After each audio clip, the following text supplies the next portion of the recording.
All right. Hello, welcome back to Bridging the Gap. My name is David James. And my name is Colin McEvers. Today we have a special guest here with us.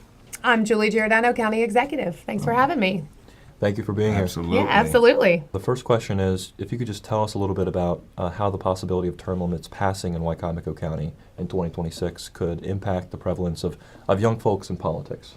Yeah, I think it sort of gives people a sense that they have a chance, right? So when you have term limits out there, you know that you're going to have, I'm assuming it's 2 terms that are on the ballot from what I understood. So we're talking 8 years. And, I think that when people see that there is an end, I think it kind of does 2 things. One, it gives people hope and opportunity that they would have an opportunity to run, that you're not going to have this career politician sitting in a role. But the other part about it is that it really puts pressure on the politician, right? So they have 8 years to, at the very most, to accomplish what they want to accomplish. So I think that there's an accountability factor there where it's not like, okay, well, in the next term I'll do that, in the next term I'll do this, and I'll accomplish this. So you have, at the max 8 years to really put forth, the best thing that you want to do for the county. So I think it's good. I think it's accountability on the politician part, but then I think also it gives people hope that there is a chance for, them to run and people, other people to get involved.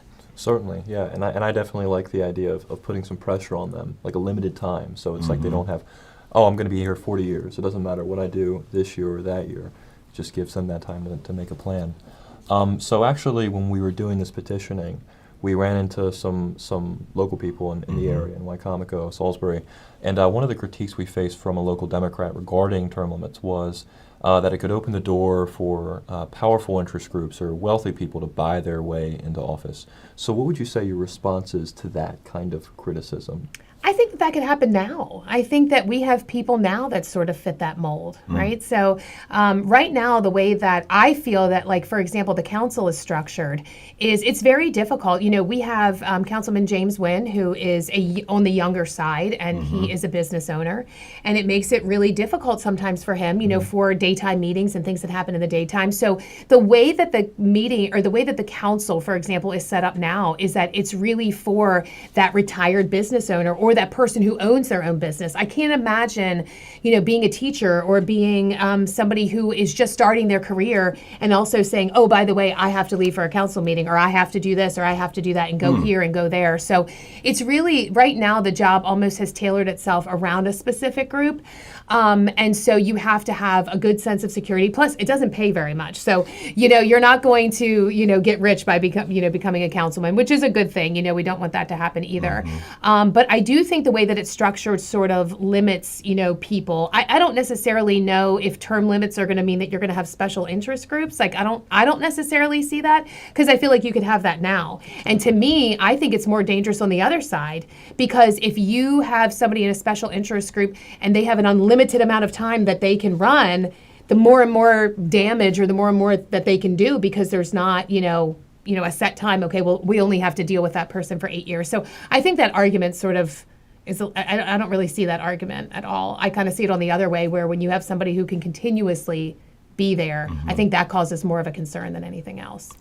Definitely, and one of the things that I responded to when what got brought up is, well, if someone is an incumbent, they obviously have access to a lot more connections and people that might be representing these interest groups than would someone that's a newcomer that doesn't necessarily have many connections and things like that. I 100% agree, but you have to remember too, at some point in time, and I'm not defending anybody else, but at some point in time, everybody was a newcomer, right? At some point in time. Mine was just this last term. So do I have more connections now that I'm the county executive? Absolutely, but that just happens with the role. But I worked so hard to make those connections. I was at everything, door knocking, meeting people, doing the things that I should have been doing to earn the respect of the people in the community.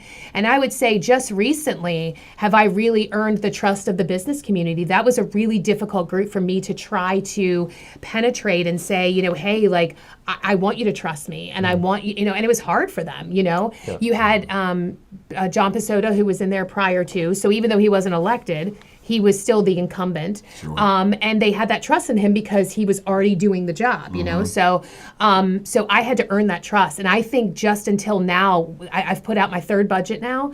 They see that I'm, fiscally responsible. They see that we're in a great place with the county. We're making good progress. And it took that. So they are very much an action group. You have to do those things, but everybody starts off that way. You know what I mean? So I do feel like it's an even playing field, but that's the power of incumbency. And that's another reason for term limits, because you only have that incumbency one time. You know what I mean? And then if you do get reelected, then your time is up. And then I think that there would be a smoother transition. You know that you're not going to be running again for that position. So you don't have that sense that, I'm going to keep going and I'm not going to do the things that I should do. And I think term limits also helps you make those tough decisions, because people will not make decisions because they want to get reelected, right? And so they don't do that. When you are in your last term, you're like, you know what, I'm going to make these tough decisions and I'm going to do what I have to do because, I'm not running again, or, that I'm termed out. So. Exactly. No, definitely.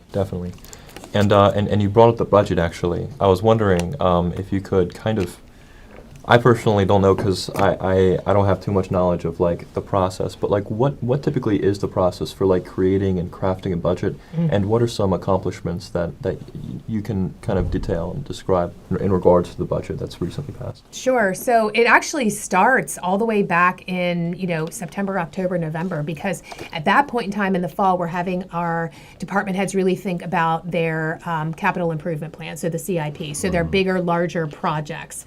So we have them sort of start figuring that out. That is one piece of the budget. And then as budget season comes around in February, we start meeting with the different departments. What is it you want? What is it you need? And we tell them, put every ask in. What is it that you want? What positions do you want? What raises are you looking for? What things? And then we sort of tailor it back, from that. So we meet with everybody, figure out the wants and needs specifically of the county and what the county departments, need at that point in time. And then we start crafting it, right? And start figuring out what are our revenues, what's going to be coming in, how are we going to balance this, and how are we going to balance that. So the biggest things that I'm proud of this budget were, we kind of did like a bait and switch, right? So we do this presentation and we talk about 4 different options, and some of them were breaking the revenue cap. And I'm going to be very honest, and I can say this now, at no point in time were we ever planning on breaking the revenue cap, ever. But we put that out there, and the reason that I did it is because I wanted to see the people's reaction. I wanted to see the council's reaction. Some council members stayed quiet and just listened. There were others that went on Facebook and acted crazy. And I wanted to see that. I wanted to see their reaction. And it was good to know, is this even something that they are going to entertain later on, if it is something we have to do? And they are not. And they made that quite clear. So we knew from the very beginning that it was something we were going to put out there. I wanted to see what the public had to say. And it was very much what I expected. Those people that are very pro-education, more so on the left, are like, it's okay, we can raise taxes if you need to. If you need to break that cap, go ahead and do it. You have your very conservative people that are saying, that extra $10 a month is super important to me and my family, and that matters, And so, and we kind of knew that's where it was going to fall. But at no point in time do we ever really intend to do it. And so I think I threw them for a loop when we put the budget forward. The revenue cap was not broken. We actually lowered the property tax rate by 3 cents, which is $3 million, and we were able to fully fund the ask of education. And when I have, council president look across from me and say, why did you do that? How did And so I think that they were kind of thrown for a loop. So I'm really proud of the efforts that we did to make that happen. And a lot of that happened because of the relationships that we have across the bridge. I know people want to give me a hard time. They see pictures of me and the governor fist bumping and things like that. But I am going to tell you, Wes Moore and I agree on about 10% of what he does. Yeah. But we focus on that 10, right? We don't focus on the 90% that we don't get along with. I like him as a person. He's a good father. He is a good husband. Don't agree with his policies, And so, but we focus on that 10%. He's big on economic development, big on jobs, trying to make Maryland a good place to live and work. I'm not saying the policies reflect that, but I know him as a person. And so when I go to him and say, we're building, this great school at the airport, and we're going to have jobs here in Wacomico County. I have St. John's property that's building here in Wacomico County. We're getting Amazon here in Wacomico County. We are doing those things. So economic development is a big thing that him and I focus on. So we set the differences aside and really try to work together. And what I tell people is when you work with the other side, especially in this role, that's being an adult. So, that's just what it is. Not everything has to be so partisan all the time. It doesn't change your values. You know what I mean? But like you, with you being your role over at the college, you have your ideals and values and whatever else, but you have to work sometimes with the other side to try to get things done. Absolutely. One thing with these term limits, there's criticism that even I get because, being a conservative, how can you talk to someone that's a liberal on it? Easy. Term limits is not something for a Republican or Democrat. It's something that we need. So you do need to talk to everyone. One thing I heard you said is something I always say. Normally I say the 80%, but if we can rejoice on that part that we agree upon and work on those parts that we don't, then maybe we can get more things done as a community. It used to be about 80%, and then this budget came out, and now we're down to about it's about 90% that we don't agree on. So that sort of went down a little bit. But like I said, there's still things that we can work on together. Sure. And because of those relationships are why I could talk to the chair of appropriations and say, look, my county is really hurting. We have a good working relationship. What can we do? And we were able to get an extra $2.7 million, for our disparity grant, which is how we balanced, the budget with education. Well, that's what I was about to ask too. How? Because I know I've heard some of the critics. I spend time doing research, and the critics are like, well, if you're not breaking the revenue cap, where'd you get it? How did you get it done? That's exactly how, is because of those great working relationships that we have. With us appointing Barry Beecham in Carl Anderton's spot, it was big shoes to fill. Carl is very good and strategic about bringing money back to the county. So Barry had huge shoes to fill. Wow. And he did great. Great. We got $200,000 between him and Senator Carrozza for Mason-Dixon. We got $1.5 million for our airport. We got the $2.7 in the disparity grant, $37 million for Salisbury University. But we got all of those things because of the good working relationship we have. I didn't get to work with Larry Hogan, right? So I didn't get that governor. That's not the governor that I'm working with. I'm working with Wes Moore, and he was elected by the people. And he's very aware, and people should be very aware. I didn't vote for him. I voted for Dan Cox. I was on a billboard with Dan Cox. I'm still in contact with Dan Cox. Just sent him a client the other day on the COVID vaccine. But anyway, so we're still in contact. So that's who I supported as governor, and and that's not who won. You know what I mean? And so we have to figure out a way to reach across the aisle, because at the end of the day, my job as executive is to bring the bacon home for Wacomico County, and I have to figure out a way, no matter how partisan I am, and the fact that I'm the top Trump delegate vote getter in the state of Maryland, I have to figure out how to work with a very liberal or delegation and a very liberal organization in the state of Maryland. So, but it pays off, and those what we were able to bring home for the budget shows that. Definitely. One last thing I want to ask about with the term limits before I turn it back over to Colin is. I had someone ask me while I was out there, actually he's a host for another show here at PAC 14, was what's the window to get these term limits? The signatures? Yes. So we have probably, I would say, a little less than a year before we have to turn in the first batch. So we need to turn in about 5,000 or 6,000.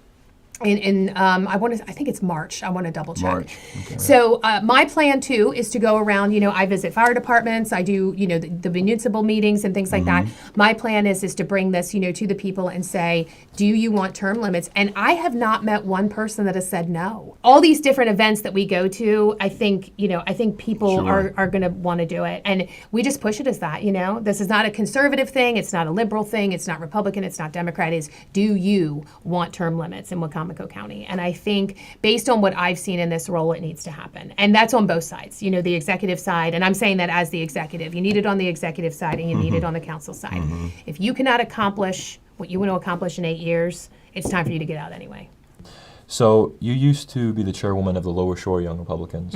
So what advice could you give me and my colleagues, because I'm currently the chairman, for improving the chapter, kind of like mobilizing volunteers, especially with 2026 coming up, and making an actual impact in the community? Right. I think you guys have it tricky coming up in 26 because everybody's pumped during the presidential, right? Yeah, so exactly. And especially with this one, that this was a really big one.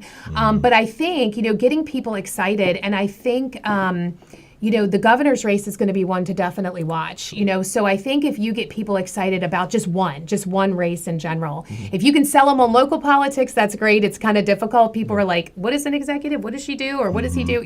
But if you can really get them focused like on the governor's race or things like that, I think that that's one thing to do. But it's difficult. There are a lot of people that are just so like anti-politics now. They don't even want to talk about it. They don't, But I think it's really important. And I think down here, it was my goal. We had no representation, no youth representation here on the shore, like when I first started. And I went up to a meeting for the Young Republicans and saw that there was just nothing on the Lower Eastern Shore. And it was really sad. And we're such a conservative area, it's like it deserves, to have that. So I think just getting the name out there, and I think that all of us, the politicians that are in place right now, the people that are elected in place right now, they should be helping as well, getting that youth involved. And it's hard though, because youth are part of a typically liberal system with schools and universities and things like that. So, but I think that there are a lot of conservative kids out there, and I don't know if they want to be involved or things like that, but just getting them excited. So I think it'll be very beneficial if we have a good Republican candidate, because I think that will help, kind of push it. So with the county council, do you think they're going to, in the coming in 2026?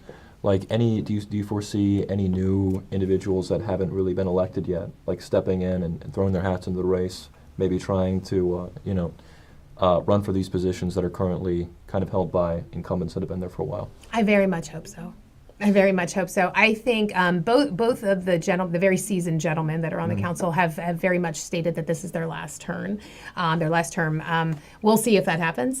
Sometimes I think it's easier said than actually giving up that power. It will be very interesting to see how this plays out. I've had numerous people reach out, but campaigning is tough. And it's not even just the campaigning, it's the finance that you have to do. It's, campaign finance, getting a treasurer, establishing that. It's a very difficult, process, so there's a lot to it. So if anybody wants to run for council, in 26, I'm always willing to meet with them just to talk to them about what is it like to run? What is it, to do that? And there is no at-large seats now, so we will go to a 7-district council. Okay. So you have about 15,000 people that you need to reach out to. So a little bit more of a manageable, district at that point. So, but it will be very important, for people to step up. And if people feel passionate about it and want to make that change, and or want to make change and want to get in there and do that, we'll be, willing to meet with whoever. So we've had a couple reach out and we've met with them already. So we're excited. All right, we're back, and we're joined now with my better three-quarters, Keisha James, who is does a lot of work in the community. Keisha.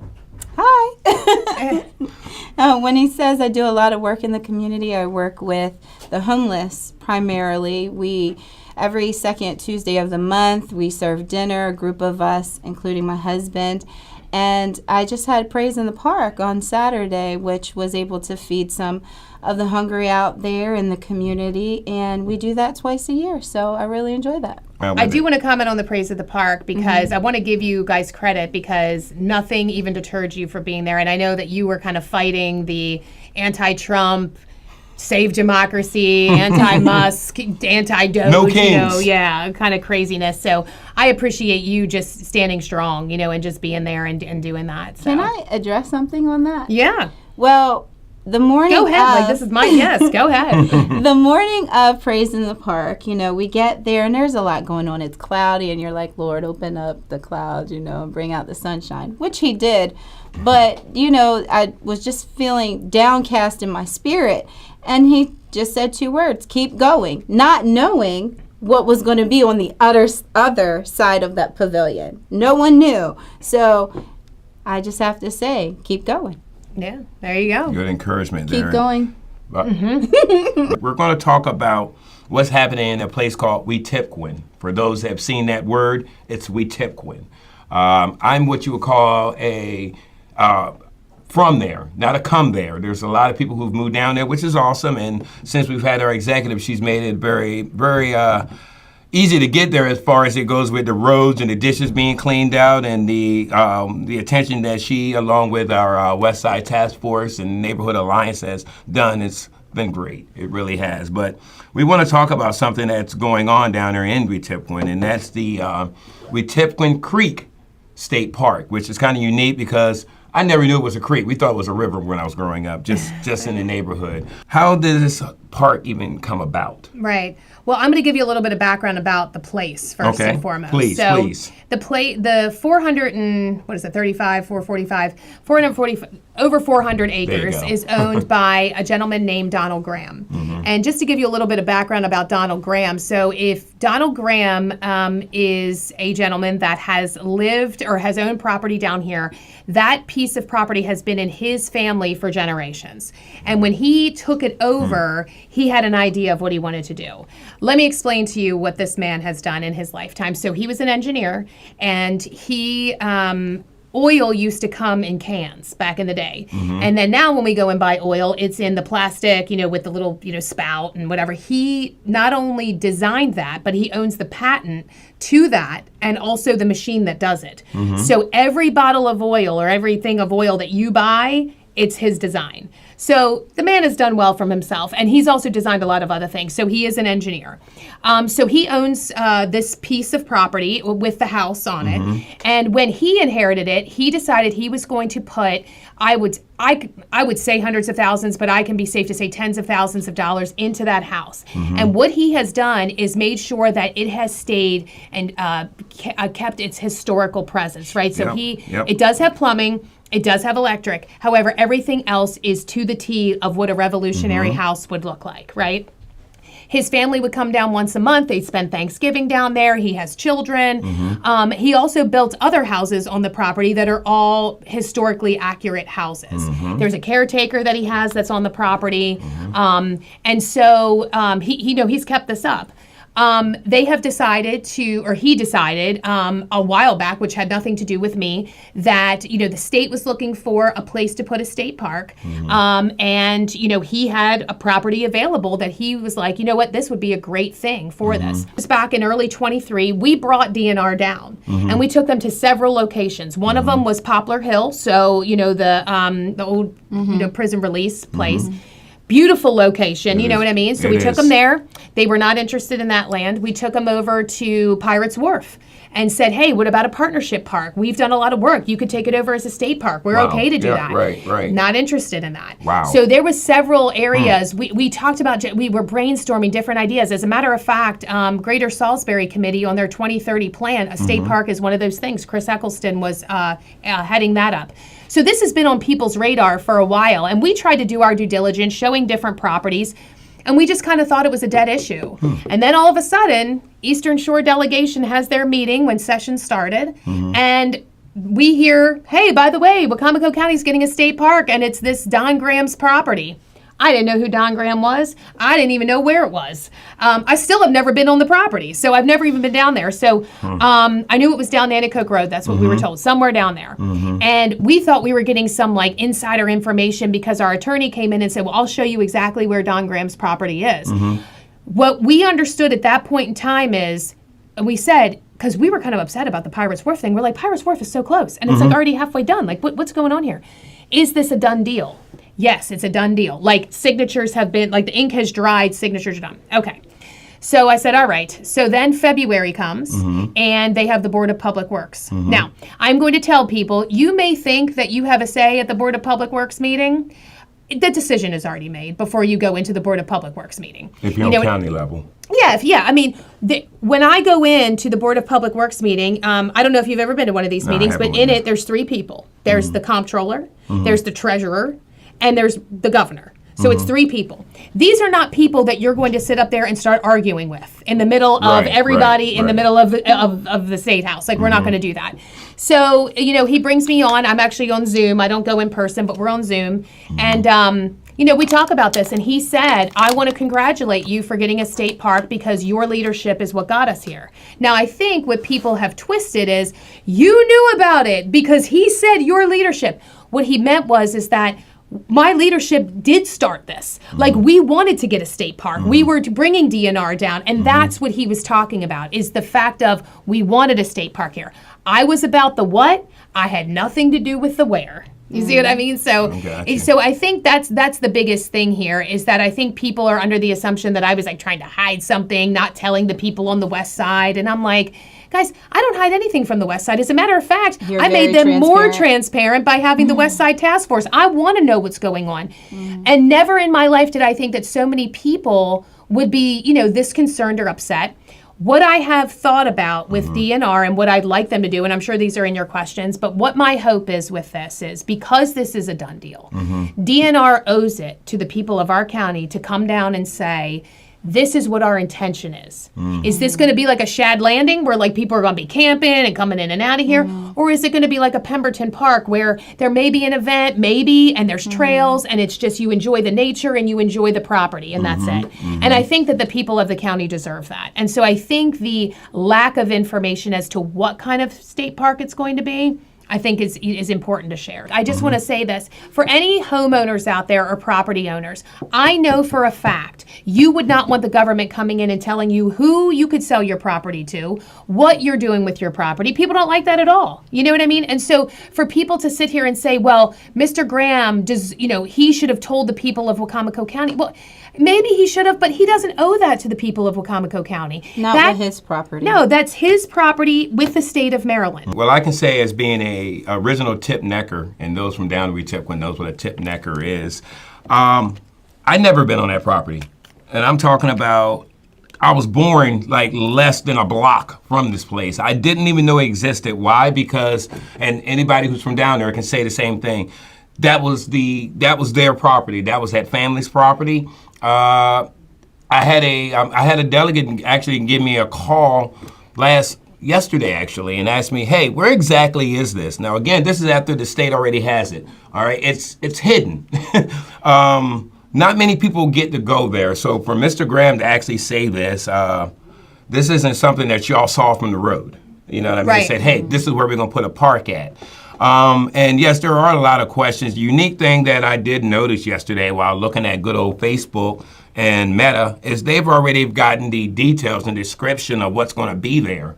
And I don't know if I would necessarily trust that too, because I know that there was something about the kayaking and paddleboarding, and I don't know if that's going to be the case or not.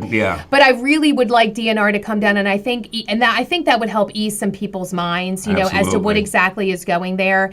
The one thing that is good is that he didn't sell it to a developer.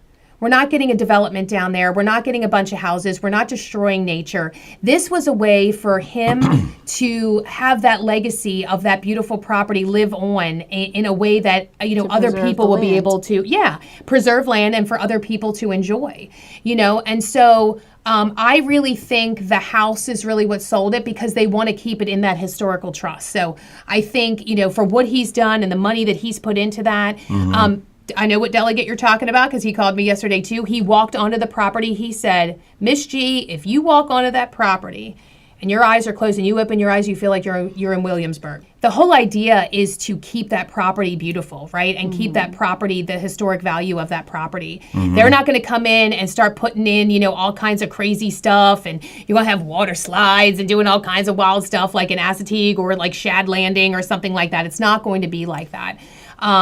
So I think it is a positive. I do think it's a positive. I understand the fear that people have. They move to Wetumpka not because they want to have a ton of neighbors and a ton of traffic, right? They like that quiet, peaceful atmosphere, and I totally understand that.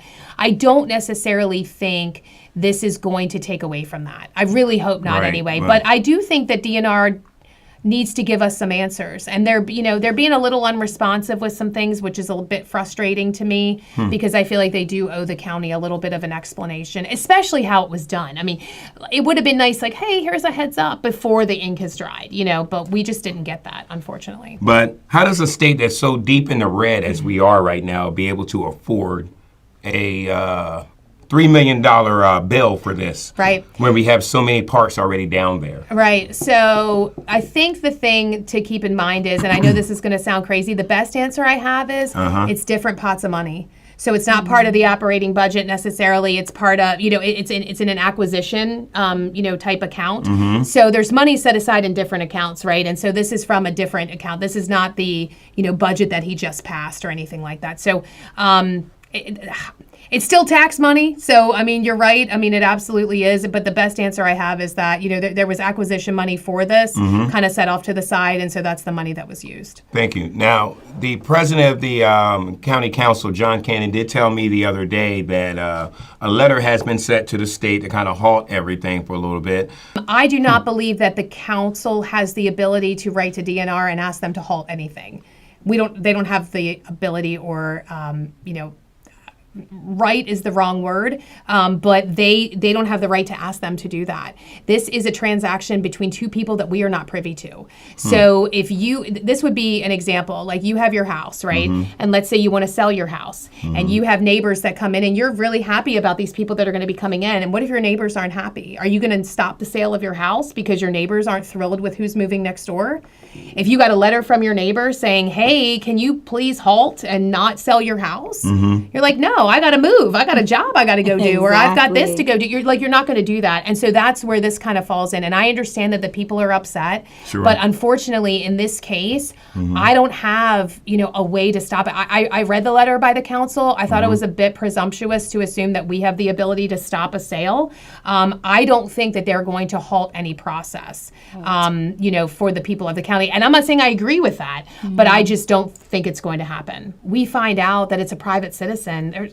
We're just really, our hands are kind of tied. There's really not much I can do. That's like someone telling you can't do what you want to do with your home. Right, exactly. Like, sorry, you can't sell that property because we don't want you to. Well, that's tough. It's mine. You know what I mean? It's my property. Exactly. So I'm just going to put it to you this way. I need people, if they're watching this, put yourself in the shoes of Mr. Graham. You know what I mean? Here it is that he has found a way to preserve the property that he has loved very, very much, to make sure trees aren't going to be cut down, to make sure that they're not going to develop it, with housing and things like that. And I think that he really thought he was doing a great thing for this county. And it really frustrates me. And I get why people are concerned. I get that. And I don't want people to think that I don't think their concerns are valid. But it does, kind of hurt my heart a little bit, because here is a gentleman that has this beautiful piece of property that is willing to share it with the people of the county. And I feel like since the very beginning, there's just been nothing but grief. Here's one of the tough questions that the people down there want to know, as far as from you, being their representative, being their executive. Are you for or against having this park? I am for having a park in Wicomico County. I want to have a state park in Wicomico County. I don't like being the only county that doesn't have it. Right. And we were excited to think that we were getting that, and something that we could say, hey, even though we didn't have anything to do with it, it's still something that I can say, hey, while I was executive, this was able to happen, As far as the where, it's one of those things where I could sit here and complain about the where. I think this is what concerns me. When I think of a state park, I think of easily accessible. And sometimes I don't find, all the way down, Nanticoke Road and down that way, always easy accessible. Cell service is a little tricky down there, so I'm hoping that this will promote, getting more cell service down there. Interesting. For me, honestly, I think it's just too early to speak. I know that there are a lot of people that are really super excited about it, but I also know that there's a handful that are concerned, and rightfully so. So, and I hear their concerns, but I am going to say, no matter where we were to put it, no matter where, I think that you would have people, there would be some complaints from here, there, everywhere. With having this state park, would that take away from funding that I know Parks and Rec and Steve Miller have worked diligently on getting for that park? Will that take away from that? No, because it's two totally separate things. I mean, no county revenues are going into the state park. Not one dime is going into it, because it's a state entity. So it's going to be a state-owned property. We don't put, funds into the state property. That includes upkeep and... upkeep is all done by the state. Wow. Yeah, so this is all state employee. It's all, state, run and whatever else. So it doesn't take away from our parks. I can put out there as much as I want, but you're always going to have people that are spinning it the wrong way, or making things sound the way that making it sound in a negative way. I just want everybody to know, we did not hide anything from you. We were kind of dumbfounded when we found out about it, which was in January when session started. February was Public Works, and since then, we've had some uprise, about it, and I get it, and I get your concerns. So that's why I'm hoping to get DNR down here. I'm hoping that they will, adhere to my request, and hopefully they'll at least give us some information, so that way people can, we can ask those questions. What's going to happen with the right of way? What's going to happen with the ditches? How are we going to handle, the roads taking in more traffic? Is there going to be another entrance? You know, are they going to do a different entrance? We don't know. So As always, the executive has never been a person that says, no, I won't talk about this. He's always been ready, so I do appreciate that. yeah, no problem. Well, thanks for having me on. Yep, We yep. definitely appreciate you. We thank you for your transparency and thank you for your work, and definitely looking forward to your next term. Yeah, thank you.